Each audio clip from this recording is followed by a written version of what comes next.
Assalamualaikum warahmatullahi wabarakatuh. Halo semuanya, perkenalkan nama saya Muhammad Hafiz Ramadan dengan NIM 250306131.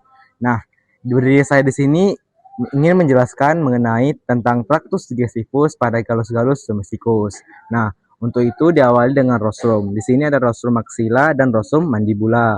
Nah, gunanya itu untuk mengambil makanan, merobek ataupun mematuk makanan. Nah, setelah diambil, pakan tersebut akan masuk ke dalam kafum oris. Nah, setelah sampai pakan itu ke kafum oris, pakan tersebut akan dicampuri oleh air liur atau kelenjar saliva. Di kelenjar saliva itu akan dicampur oleh enzim amilase, gunanya untuk memecah karbohidrat atau pati menjadi gula yang lebih sederhana. Nah, setelah dari kafum oris, pakan tersebut akan masuk ke dalam esofagus. Nah, di esofagus itu adalah saluran penghubung antara kafum oris dan crop. Dan dengan melalui gerakan meremes ataupun peristaltik.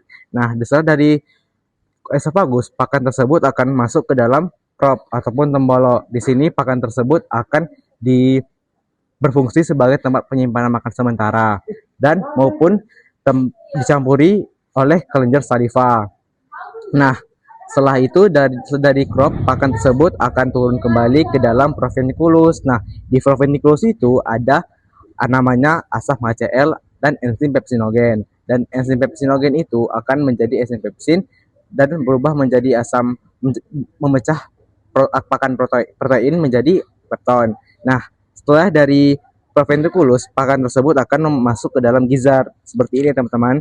Nah, di gizzard ini pakan akan digiling secara halus menjadi pasta dengan bebatuan kerikil yang disebut dengan grit. Nah, setelah dari gizzard, pakan tersebut akan turun kembali ke dalam intestinum tenue. Dan intestinum tenue ini terbagi menjadi tiga teman-teman, yaitu ada duodenum, ileum yang ditandai dengan benjolan kecil seperti ini, dan ileum.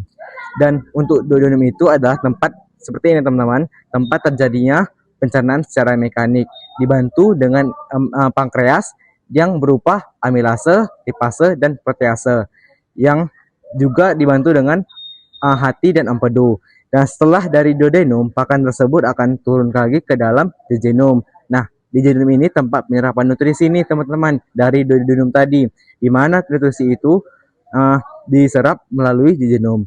Dan setelah dari jejunum, pakan tersebut turun lagi ke dalam ileum.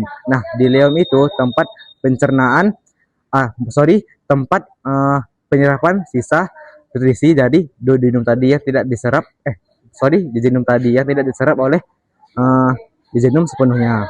Setelah dari ileum tadi, pakan tersebut akan turun kembali ke dalam intestinum crassum. Nah, di intestinum crassum itu ada terbagi menjadi tiga lagi teman-teman, itu seka, kolon, dan rektum. Di seka ini terbagi menjadi dua, ada seka kanan dan seka kiri. Di seka kanan ini tempat terjadinya fermentasi bakteri oleh mikroorganisme ataupun serat yang tidak dapat diserap oleh enzim-enzim biasa atau sebagai organ tambahan yang itu berupa VFA. Di sebelah kiri ini itu tempat penyerapan nutrisi dari seka sebelah kanan tadi. Nah, setelah dari seka turun kembali ke dalam kolon. Di kolon ini tempat berfungsi sebagai tempat penyerapan air, mineral, dan vitamin, dan juga tempat pembentukan feses.